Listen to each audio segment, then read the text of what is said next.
Edward needed to go to the works for repairs. He'd recently damaged his crank pins and could barely turn a wheel. The Fat Controller decided to visit Boko, the new diesel. "Would you mind running Edward's branch line while he's away?"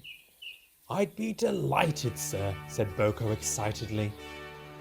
He was soon hard at work and pulled any train he was given. He made good friends with anyone he met.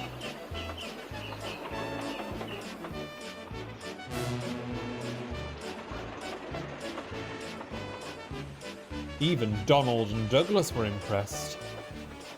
"For a diesel, yon Boko isn't such a bad sort of engine." That, from the Scottish twins, is high praise indeed. The only one who didn't get along with him was James. He had never liked diesels and treated Boko with great suspicion. "He doesn't use coal and water," he said darkly. "You can't trust an engine that isn't natural."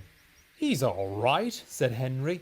"He's a mixed traffic engine like you and me." "Mixed up, you mean, with windows on each end. How does he know if he's coming or going?"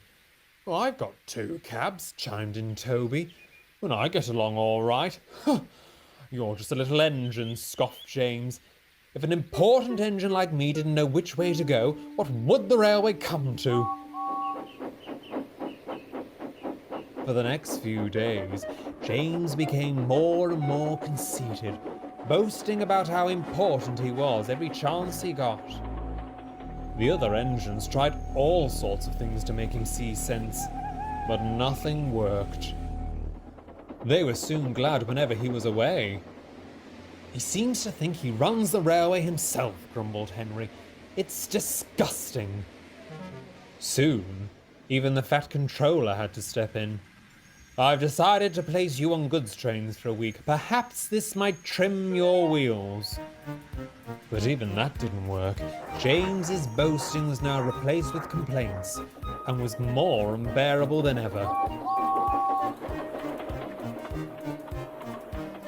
Until one morning, Duck's fire wouldn't light and he couldn't make steam, meaning James had to arrange his train himself. He seethed with fury as he banged about the yard. His train had special flat wagons with 4 wheels at each end. These helped them to move around tight curves and carry large loads, but they were all just trucks to James. "Filthy things," he grumbled. That morning, the weather was damp and misty, so the signalman had trouble seeing what was going on. James's driver had told him that they would whistle when they were ready for him to change the points. James was just moving around the yard when Henry passed by and whistled loudly. But the signalman thought it was James and pulled the lever, setting the points.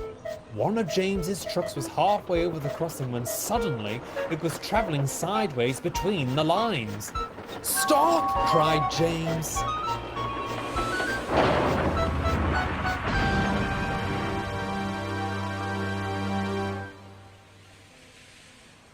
The Fat Controller came to inspect the damage. He knew it wasn't James's fault, but he was most annoyed at the loss of the signal and spoke severely about it. That night, James was unusually quiet in the sheds. The other engines were relieved. "I suppose," said a voice, "it must be difficult to know where you're going when you've got 2 cabs. But to go 2 ways at once, that really is something."